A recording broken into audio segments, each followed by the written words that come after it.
자, 안녕하세요. 이번 시간에는 형용사류에 대해서 한번 알아보도록 하겠습니다. 제가 어쩌고저쩌고류가 무엇인지에 대해서는 이전 명사류 강의에서 설명을 했기 때문에 이번에는 다루지 않으려고 합니다. 그러니까 아직 류에 대해서 잘 모르시는 분들은 이전 강의를 먼저 들어보시는 걸 권해드릴게요. 자, 형용사류라고 하는 건 간단합니다. 형용사류라고 하는 건 얘가 형용사든 아니든지 간에 기능이 뭐랑 비슷하다? 형용사랑 비슷하다. 형용사의 기능이 뭔데요? 형용사의 기능은 첫 번째, 명사를 수식해주는 거였고요. 두 번째, 보어 자리에 나오는 게 형용사죠. 자, 그렇다면 형용사류에는 어떤 애들이 있느냐?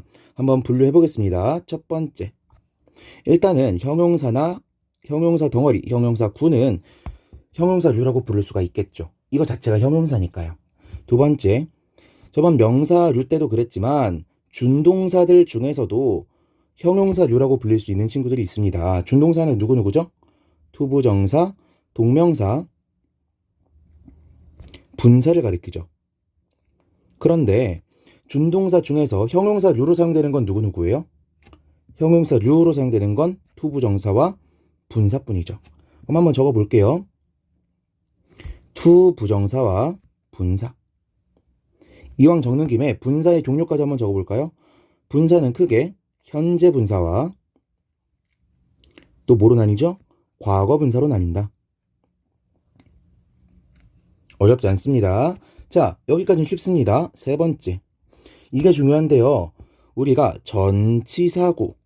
이 친구도 형용사류로 사용될 수 있다는 걸 알아야 됩니다. 자, 일단 전치사구를 설명하다 보면 형용사류와 같은 뭐뭐류에 대해서 다시 한번 설명할 기회가 생기게 되는데요. 자, 예를 들어서 이런 표현이 있다고 칩시다. to run. 얘가 명사류인지 형용사류인지 부사류인지는 알 수가 없지만 일단 명사류라고 봅시다. 그러면 우리가 지금까지 수업 들을 때는 뭐라고 배웠을 거냐면 얘를 명사구라고 불렀을 거예요. 근데 옳은 표현일까요? 틀린 표현일까요? 제 직성문법을 더 보신 분들은 알겠지만 제가 구에 대해서 설명을 드린 적이 있습니다. 구라고 하는 건요. 두 단어 이상이 모인 게 구가 아니라 그랬어요. 한 단어짜리도 문장 안에서 기능을 가지고만 있다면 구라고 부를 수 있다라고 했었습니다. 그런데 구는 알겠어. 명사구는 무엇이냐? 구 안에서 한 단어든 두 단어 이상이든 구 안에서 가장 중요한 핵이 되는 단어가 명사면 명사구가 되는 거고요. 형용사면 형용사구가 되는 겁니다. 그런데 보세요. 투부정사가 명사적 용법으로 사용됐다고 칩시다. 그런데 to 이거 명사인가요? 아니죠. run 이거 명사인가요? 아니죠. 그럼 얘를 명사구라고 부를 수가 있습니까? 없습니까? 없겠죠. 그러면 투부정사고 형용사라고 부르는 건 가능할까요? 불가능할 거고요. 명사라고 부르는 것도 불가능할 거라는 겁니다. 명사구라고 부르는 게 불가능할 뿐만 아니라 이해됐죠? 그래가지고 우리가 고안해낸 표현이 바로 뭐뭐류라는 표현인 거예요. 그래, 품사는 다른 거야. 그런데 땡땡구는 그 중에서 가장 중요한 단어의 품사를 따가지고 붙이는 이름이니까 얘한테는 명사구라고 부를 수도 없어. 그런데 누가 봐도 얘는 주어, 목적어, 보어 자리에 들어가는 명사처럼 기능하는 애잖아. 그러니까 우리는 얘를 명사류라고 부르자.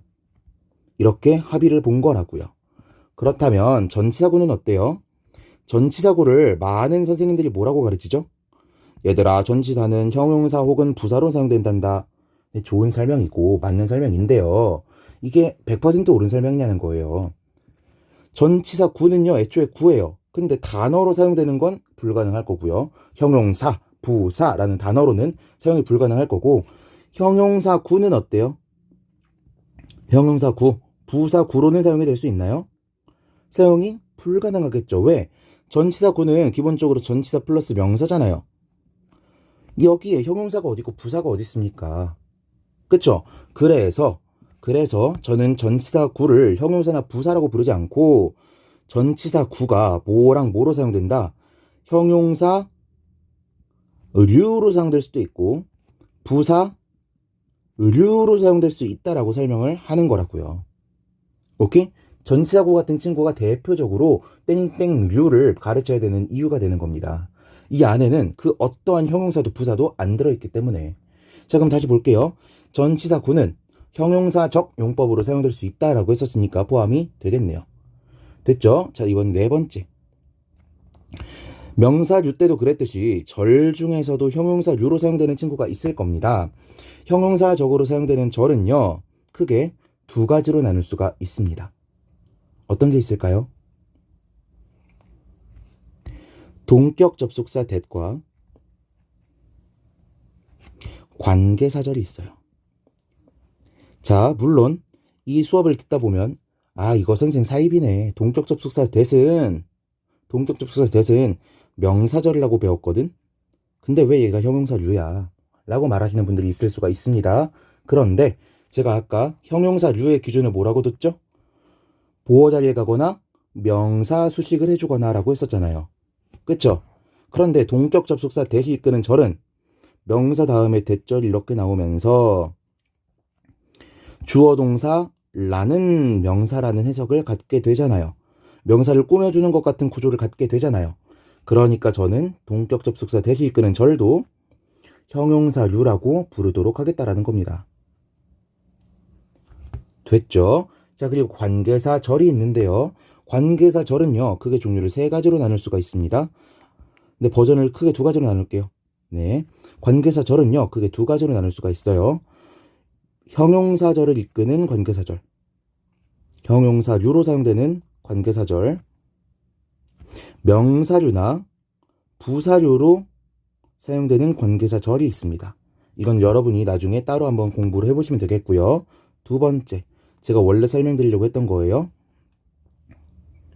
관계사절은요, 어떤 관계사가 이끄느냐에 따라 그 명칭이 바뀌는 거죠.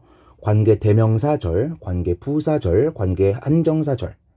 제가 지금 뭐라 그랬죠? 관계 대명사절, 관계 부사절, 관계 한정사절. 그렇다면 관계사의 종류가 총 몇 가지라는 거예요? 세 가지라는 걸 알 수가 있겠네요. 누구누구? 관계 대명사. 두 번째 관계 부사. 세 번째 관계 한정사까지. 이렇게 분류를 할 수가 있겠습니다. 자, 그러면 이렇게 깔끔하게 형용사류가 정리가 되었습니다. 형용사류의 종류는 뭐가 있다고요? 그냥 형용사, 그리고 준동사에도 형용사류로 사용되는 게 있는데 누구누구? 투부정사와 분사, 그리고 전치사구는 형용사류로도 사용될 수 있고 부사류로도 사용될 수 있다라 그랬고요. 마지막 관계사절, 그리고 동격 접속사 that이 이끄는 절도 넓게 보면 형용사류라고 볼 수가 있겠다라는 것까지. 자, 이번 강의가 여러분에게 도움이 됐으면 좋겠고요. 저번 시간에도 말씀드렸지만 형용사랑 사용되는 게 뭐가 있지? 형용사랑 준동사랑 이렇게 외우는 건 별로 도움이 되지 않습니다. 그건 저도 알고 있어요. 다만 투부정사를 봤을 때 얘가 형용사로 사용될 수 있다는 걸 알 수 있느냐, 같은 것만 여러분이 체크하시면 되는 거고요. 제가 이렇게 잘 정리해 드리면 여러분이 기존에는 이거 형용사인지 명사인지, 이거 형용사인지 명사인지 이렇게만 구분하셨을 텐데, 이렇게 정리해놓고 나면은 약간 머릿속에 체계가 잡히는 느낌이 들 것 같아서 그래서 이렇게 한번 준비를 해본 겁니다. 아시겠죠? 자, 이번 강의가 도움이 되셨다면 좋아요와 구독 눌러주시면 감사드리겠고요. 다음 시간에는 부사류로 사용되는 애들을 소개시켜드리기 위해 한번 찾아오도록 하겠습니다. 이상 수고 많으셨습니다.